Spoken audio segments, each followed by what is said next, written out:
हम नियमबद्ध तरीके से हुए धरना प्रदर्शन कर रहे हैं। आपको जितनी कार्रवाइयां करनी थी कर ली, आगे जो हसरतें बाकी हो पूरी कर लीजिएगा, लेकिन पहले आप हमारी मांगों के शासनादेश निर्गत कर दें, उसके बाद अपनी हसरतें पूरी कर लीजिएगा।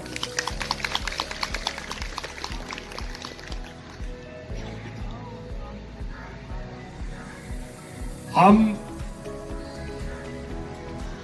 पहले भी बता चुके हैं कि 13 वर्षों में जिसने भी अपनी मांग के लिए आवाज उठाई है,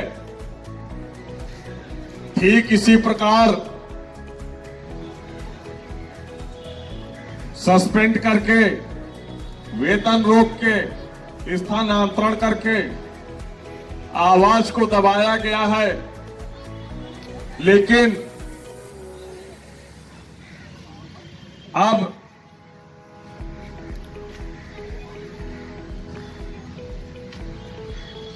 इन कर्मचारी साथियों का, स्मारक कर्मचारी साथियों का जो नेतृत्व कर रहे हैं, हमारी टीम के सभी साथी और आपका छोटा बड़ा भाई कौशल किशोर आदित्य, इसकी आवाज को दफन नहीं कर पाएंगे। आप लोग प्यार से तो झुक सकता हूं, लेकिन अपनी मांगों को सामने रखते हुए नहीं झुक सकता हूं। पहले मेरी मांग पूरी होनी चाहिए, उसके बाद मैं आपको 2 बार जरूर प्रणाम कर लूंगा कि धन्यवाद। हम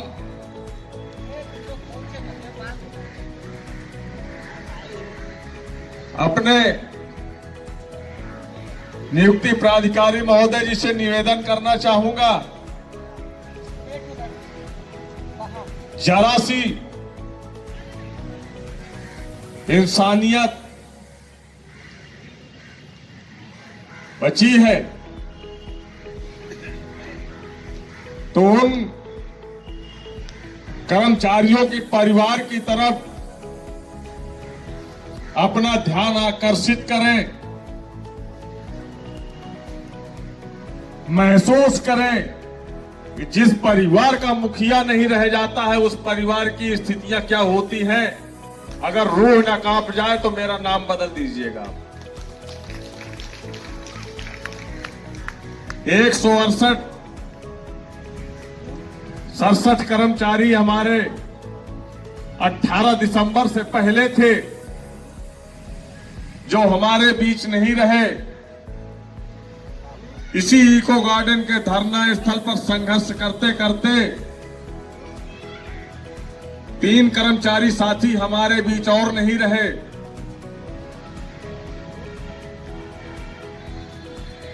उनके परिवार की आर्थिक स्थितियां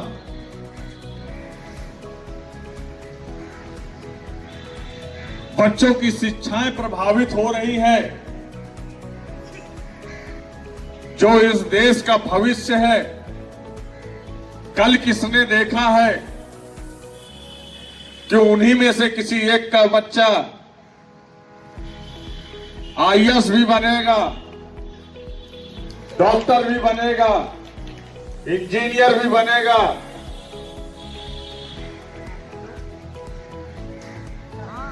और आगे मुख्यमंत्री, राज्यपाल तक भी बन सकते हैं वो। इसलिए उन बच्चों के हकों को मारने का प्रयास न किया जाए। आश्रित परिवार को विभाग में सेवा प्रदान की जाए, जिससे वो अपना जीवन यापन, प्रभावित शिक्षा को सुचारू पूर्वक संचालक कर सके। अपनी खान पान की व्यवस्थाएं उपलब्ध करा सके।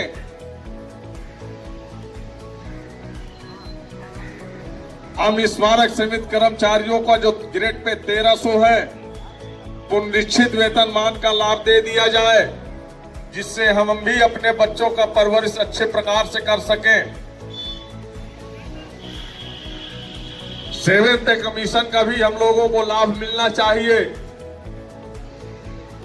क्योंकि महंगाई अब चरम सीमा पे है और महंगाई की जो बोझ है हम लोगों से उठ नहीं रहा है, क्योंकि शिक्षा भी महंगी है, किचन से संबंधित सामग्रियां भी महंगी है, सब कुछ महंगा है।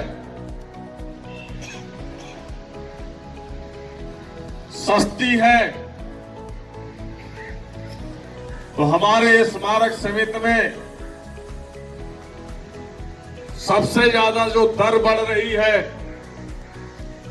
आकस्मिक मृत्यु, क्योंकि हमारे यहां की जो संख्या बढ़ रही है वो बहुत ही तेजी के साथ बढ़ रही है। ऐसा कोई माह नहीं जाता जिस माह में हमारे 2 या 3 कर्मचारी भाई नहीं खत्म होते। इसलिए हम इस धरना स्थल पर बैठे हुए हैं कि हमारी इन मांगों को पूरा किया जाए। हमारे ना रहने के बाद कम से कम हमारा परिवार सुरक्षित हो सके, बच्चों का भविष्य उज्जवल बना रहे, अच्छी शिक्षा दिला सके, खान पान करा सके, बूढ़े मां बाप की सेवा कर सके।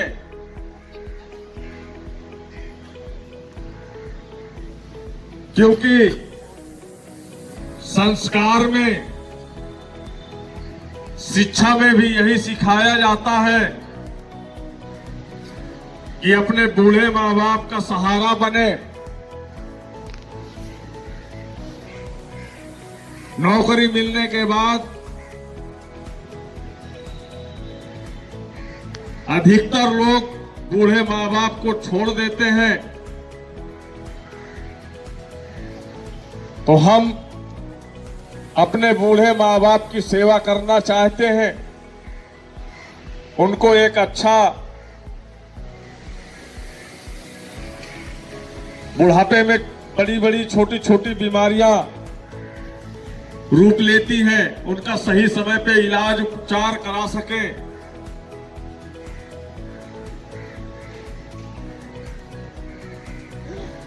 170 कर्मचारियों में लगभग 100 कर्मचारी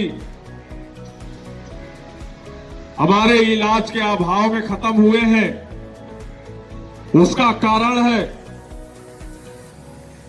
इतने कम वेतन में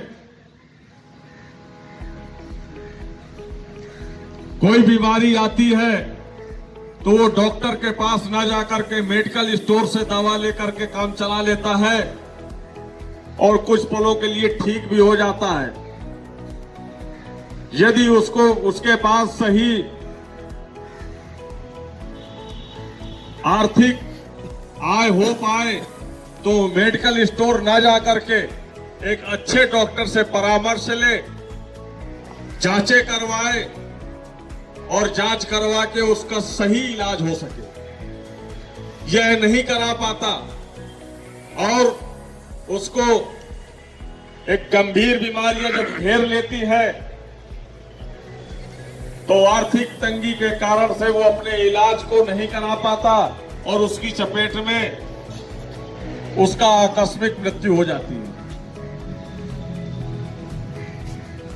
हम सभी साथियों से निवेदन करेंगे कि आज आप लोगों के लिए यहां खड़े हैं, बैठे हैं, तो आपका भी दायित्व बनता है कि आप लोग अधिक से अधिक संख्या बल में आकर अपनी मांगों को मनवाने का प्रयास करें, क्योंकि कहने वाले ने कहा है कोशिश करने वालों की हार नहीं होती, तो हम लोग कोशिश ही कर रहे हैं। विश्वास है कि हम लोग जीतेंगे, अवश्य जीतेंगे।